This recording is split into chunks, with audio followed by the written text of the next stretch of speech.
stand by while NCLA cuts through the noise to signal abuse of administrative power. This is Administrative Static with Mark Chenoweth and John Vecchione.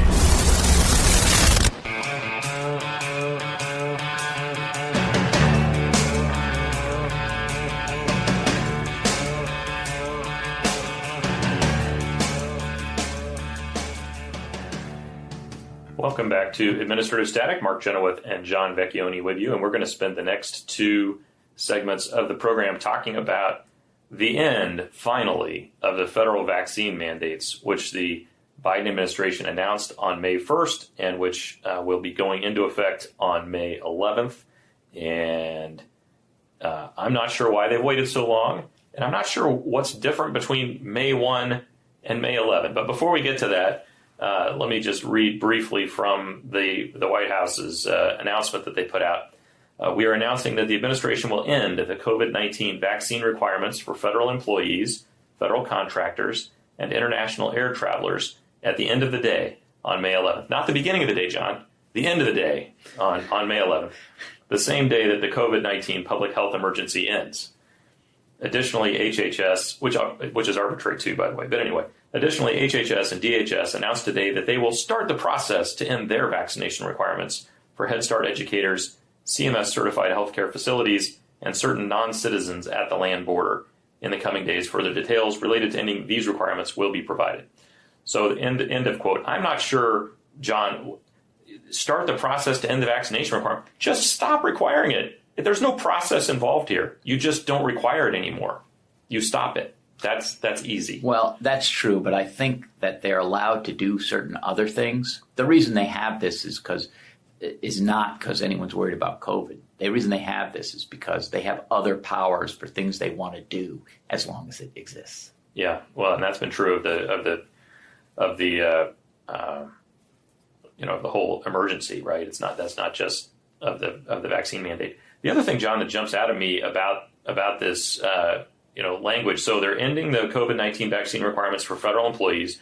No, those requirements ended in March when the U.S. Court of Appeals for the Fifth Circuit upheld an injunction against that and said it was unconstitutional and that the president didn't have power to order federal employees to have COVID-19 vax mandates. So nice try, White House, to pretend that this is you acting, but you're just recognizing the reality that a federal court already told you that you were behaving unlawfully. So congratulations for finally recognizing the obvious. Federal contractors. John, I believe there's also a federal court that's intervened to say that, nope, you can't do this for federal contractors either, federal government. This is also unlawful and outside the scope of your power. And we've talked about this before. We've been upset about these federal vaccine mandates pretty much from the get-go, partly because there is no general federal police power. That is not something that exists. Maybe in a very small, on federal lands, and there may be a few areas where that might be true. Or to quarantine people entering ports, for instance. That's a good example. But there is no federal, general federal police power to mandate that someone get a vaccine. There may be that power at the state level, at the local level, to the extent that the locality is an instrumentality of the state. I don't think a locality could require it if the state were not going along with that. But this is one of the powers that the Constitution left with the states, not with the federal government. And for the federal government to have behaved the way it has deprived more Americans of more civil liberties. They say that 270 million people got at least one dose of the vaccine. Now, I'm prepared to believe that the vast majority of those folks did it at least on a semi-voluntary basis.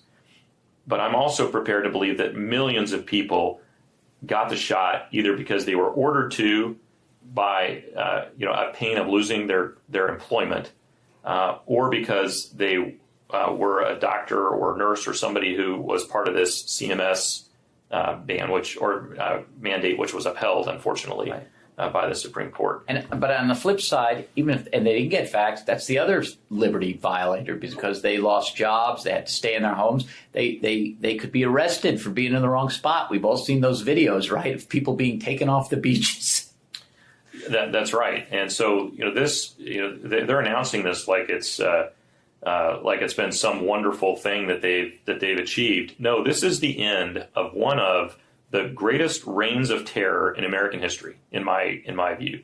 The vaccine mandate. And again, I got vaccinated. I was caring for my dad, who was health compromised, and I wanted to be able to visit him and take care of him. I was concerned that not being vaccinated might create a problem for him. He was undergoing chemotherapy at the time. Lots of people would have other valid reasons why they might want to get a vaccine. But there were lots of people who had valid reasons not to get a vaccine. For example, they'd already had COVID, John, and they had developed natural immunity. And the way that you test the efficacy of a vaccine is to see how it compares to the antibodies of someone who has gotten the disease and has recovered from it.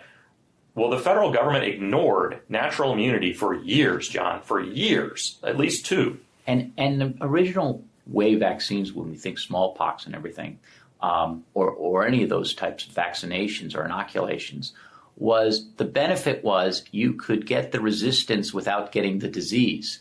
It was not ever thought that the disease didn't give you the resistance. It was just that the consequences of the disease were bad. That's why you go get a vaccine, because, you don't want to sit around with this disease. Right. And I've certainly never told anybody, don't get vaccinated, just go get yourself, infected with COVID. Although some of the kids went and did that, all right, but that was not the view of seasoned age. Let's put it that way. Yeah, and certainly nothing NCLA stood for or argued for. But what we did argue for is that natural immunity is real science, and that there's a difference between the real science and the Fauci science, where he was saying he was discounting the validity of natural immunity all along and pretending that the vaccines lasted longer and were better than natural immunity. There was no data that supported that, really, and the data that they did come up with was cherry-picked data that they were using, and it was no wonder millions of Americans don't trust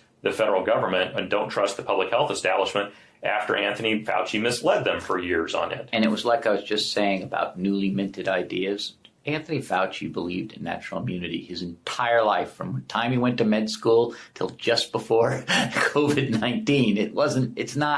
It's not something newly created. No, and one of our clients said that this has been known about since the Athenian plague, and I forget the year now, but something BC, I believe. So 425, I think he always says, but I could be getting it wrong. But it's there. A long time we've known about natural immunity, and then forgot about it for a couple of years there, but really didn't forget about it. And that's the point. They knew that there was natural immunity to COVID, just like there was everything else.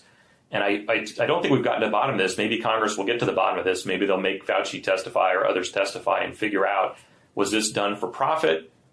I haven't seen the proof of that. Was this done for administrative ease because it was just easier to tell, well, everybody has to get the shot. We're not going to come up with, who does and who doesn't. I have seen stuff to that effect. Okay. I think that is it.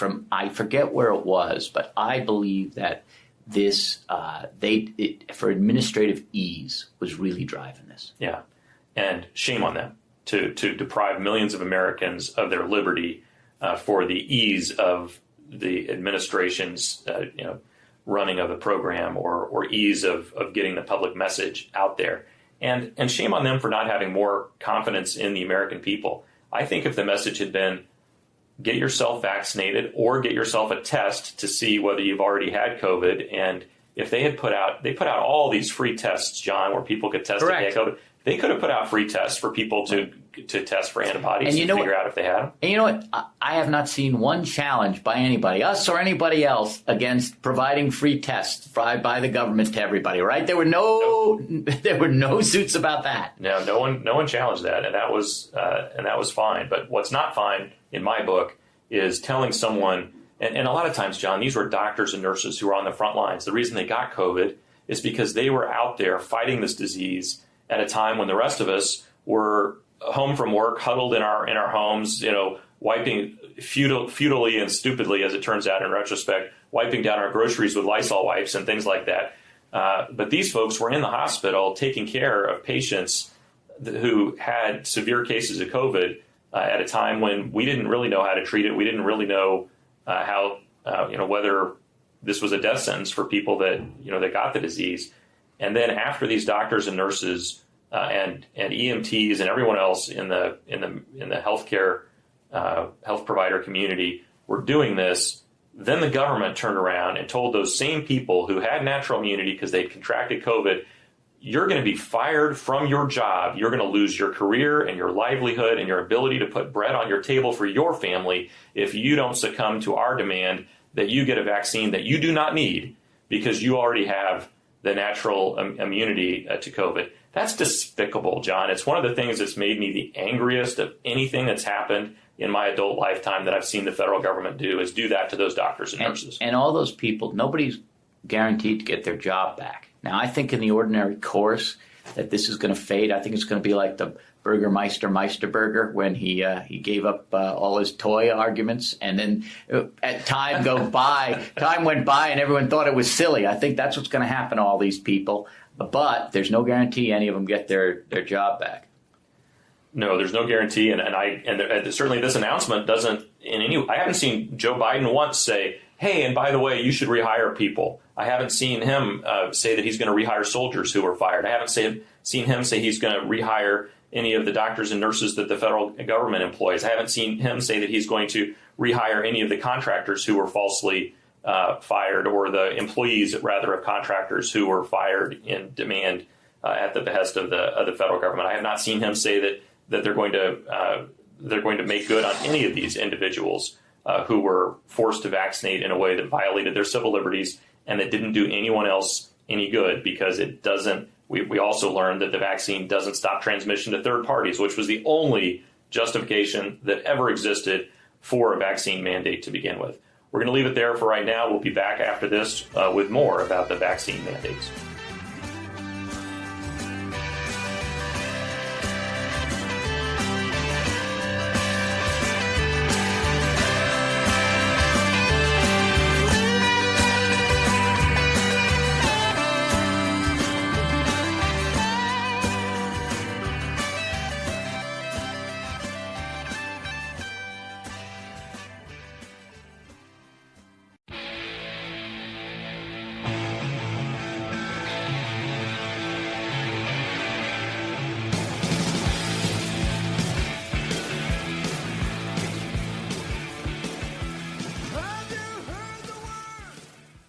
Have you heard the word, the revolution's over? That's the lyric from the Kinks. But have you heard the word, the vaccine mandate travesty is, well, it's over on May 11th. I guess it's not quite over yet, John, because there must be some difference between today and May 11th that I don't know about. Because everything that they say in this announcement that they're going to be ending the requirements is already true. So why they couldn't just do it immediately? Who announced it, Mark? The White House. Okay. Yeah, I mean, I pulled this off the White House website. I'm not sure if there was a particular official at the White House who said it. I know President Biden said something. I don't know that he read this whole statement, but he announced it in part earlier this month.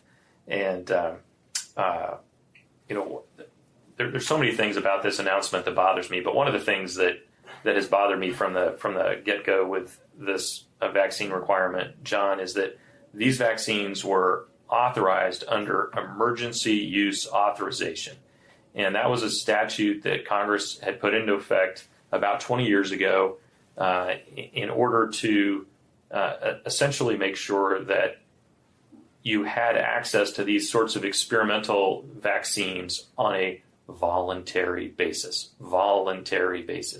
And the statute itself says that if you refuse an emergency use authorization vaccine, that you have to be told what the consequences of that are. But it's very clear from this context of the statute, they're talking about the medical consequences of it. That doesn't mean that the government says that, well, the consequence of this, if you don't take the voluntary vaccine, is that you will lose your job. No, that is not a voluntary administration of a vaccine. And the fact that we have treated this emergency use authorization statute as something that isn't voluntary, just because there isn't a private right of action, allegedly, John, that allows anybody to sue to enforce this. And this administration, over and over and over again, has taken advantage of the lack of standing that individuals have to challenge its behavior in order to do things that are flatly unconstitutional. And if you, in the words of the Fifth Circuit, the choice between your job and the jab is not voluntary. That's right, and that's one of the reasons why it was struck down. But even the Fifth Circuit, I believe, didn't reach the question of whether the Emergency Use Authorization Act was part of what made this non-voluntary. And I know of no court that has read the statute the way we read it, which I think is absolutely clear. It's not even a question. It's not a question, partly because the same statute gives the president the ability under his commander-in-chief powers to order soldiers, but it has to be the president. It can't be the Secretary of Defense. Right. The president can order soldiers to get an emergency use authorization vaccine, which he even did. If they don't want to. And he didn't. Oh, he didn't? He didn't. It was the Secretary of Defense that did it. So there's a problem there. But my point is just there would be no reason for the statute to say that if the president had the ability already to order all federal employees. Obviously, to get it, it's why the thing's so clear to me. One of the reasons. Yeah. But you're talking about some of these court cases, John. I assume that one of the things that the government will begin saying on May 12th, I guess the beginning of the day on May 12th, not the end of the day on May 12th, but they'll start saying that the cases that have been brought against the vaccine mandate are moot now since the mandate's gone away. But that's not really true, is it? These cases aren't suddenly moot just because the government stops misbehaving. No. So that the government now is asking us and other people in all these cases, well, we're all going home. We're taking our ball and going home, and we're not doing anything to anybody. So really, there's no reason for the courts to weigh in, and your clients can all go home, and it's moot, meaning there's nothing for the court to decide. But the first big glaring red light on stopping that particular argument against mootness is is voluntary secession. So this is when you're sued by somebody and you voluntarily stop doing what made them sue you. Well, after you've brought them through a year or 2 years of litigation, it is not clear that you won't go back and do it again. COVID's still around.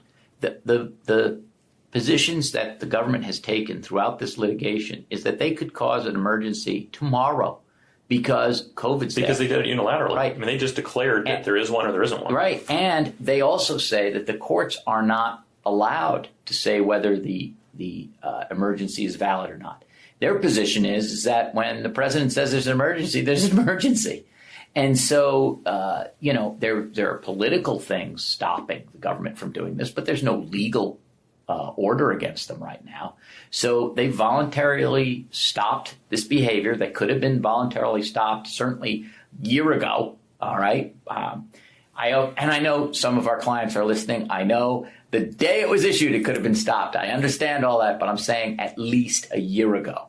And there was only political power to be gained by keeping this going because you got to do a lot of things under federal statutes if there's an emergency. And so, and it's come up in other contexts, by the way. I mean, it's not just vax mandates. The Congress has tried to remove certain powers the president has from war authorizations that are more than 20 years old, for instance. And nobody says, oh, no, you can't do that. There's a question of whether it'll pass, whether it's good or bad. But the idea that the president alone determines emergencies and no other political actor in the Constitution gets a say to say whether under normal principles that was correct is just false. So that's it. It is the main one is voluntary secession. The other is capable of repetition, but not to adjudication. We've seen how long these cases take, and we've seen the high bar for preliminary injunction. So there's two things going on. Some places an injunction was issued, and they say, well, the injunction stopped all the harm, so you don't have any case. So don't make this a final order. Don't do anything to us finally. And once again, well, look, this could happen all again tomorrow. COVID's never going to end. They could say it's a COVID emergency whenever they like under the rubric of things they've said to the courts and won before the courts in some places. So that's the other reason. It is just simply not moot. They are trying to get out from under bad court decisions by running away right now, but retaining the ability to do this all over again whenever they like, and then just restart the clock on litigation against it. And so nothing's moot here, and certainly for our clients, they need an order protecting them personally. Yeah, I think both those are right. I mean, voluntary cessation is the only reason that really the administration is giving here. They're not saying in here we've seen the wisdom of the court rulings against us. about federal employees and OSHA and government contractors. That's not what they're saying. They're not saying we've changed our mind, because we've seen this sometimes at the state level, John, where a governor or some other state official, they've stopped doing it and they've said, and we no longer will do it, or we've changed the rules in a way that will make it harder for us to do this. They change the regulation. And courts usually say, hey, look, they changed the regulation. I'm not going to put them in a bind here, but you'll have plenty of time if they go to change the regulation again. That's something we handle all the time. Right. But that's not what happened here. There's no change here in the mindset of the administration. In fact, they say at the end of this release, John, they say, we're now in a different phase of our response when these measures are no longer necessary. John, these measures were never necessary. It was never necessary to require that someone with natural immunity get a vaccine. That was never required. That never added value. And the fact that this administration has never repudiated that prior view tells me that that voluntary cessation is all we have to go on here. Then you mentioned capability of repetition and evading review. Well, we've got evading review all over the place in this administration. They're doing everything they can to evade review. That's the whole point of much of this. But the other thing about that statement, such that you've read it, is it's like they're giving everyone a gift. Yeah, right. Right. Right. So the idea is that they're very magnanimous in allowing us to go about our business without being forced to do anything by them under this emergency. Yes, the mandatory vaccines will continue until morale improves. Yeah. So the idea that they think this is a gift is another reason why I think that the courts should, particularly the courts that have entered preliminary injunctions, should make them final orders and not allow the government to get away with this. Yeah, I agree. And the other thing that I think has been maybe too little remarked on this month is we have the data now. We have data about whether or not this was necessary. We know that Governor DeSantis in Florida took a different approach from just about every other governor in the country, very few exceptions. Kemp. In Georgia, you're talking about, and Nome in South Dakota. Yeah. And so there were some exceptions. But he took Kristi Nome, he took a very staunch position against these sort of mandates in Florida, to the point where, and I hadn't realized this until recently, John, when the federal government fined people under CMS, he paid the government of Florida paid those fines. They ran interference, in other words, to prevent some of these mandates from taking effect. And we know now that, did COVID ravage people in Florida? Yeah, but not any worse than anywhere else. It's about average. So COVID was going to do what COVID did, and did voluntary vaccination help the individuals who were vaccinated? I don't think there's any proof that it prevented people from getting it, but there's certainly better outcomes. Better outcomes, absolutely. There's strong evidence that you get better outcomes from it. But even with that, if you're a young person who's vital and vibrant and so forth, particularly if you're a young male, given what we're seeing with the myocarditis that's happening as a result I forget, it's 1 in 10,000 cases or something more. It's much closer. One in 2 or 3,000 cases. Much closer question whether or not you would want to go forward with a vaccine for your teenage son, for example. And I think that those sorts of medical questions need to be left up to patients and their doctors, and it's not the business of the President of the United States or Anthony Fauci or whoever is in that position now to be ordering these things for everyone in the country. So, as glad as I am to see this coming to an end, there are a lot of lessons learned here that I'm not sure that the government has learned yet, John. And that's another reason I want these legal cases to continue through the courts, because we need more decisions from more courts to step forward. The courts did a terrible job here, frankly, of stepping in to defend liberty when they had an opportunity to do so. Let's not make the situation even worse by further repudiating their duty. Abandoning responsibility now. Yeah, I agree with that. That's all we have time for. Thanks for being with us on Administrative Static.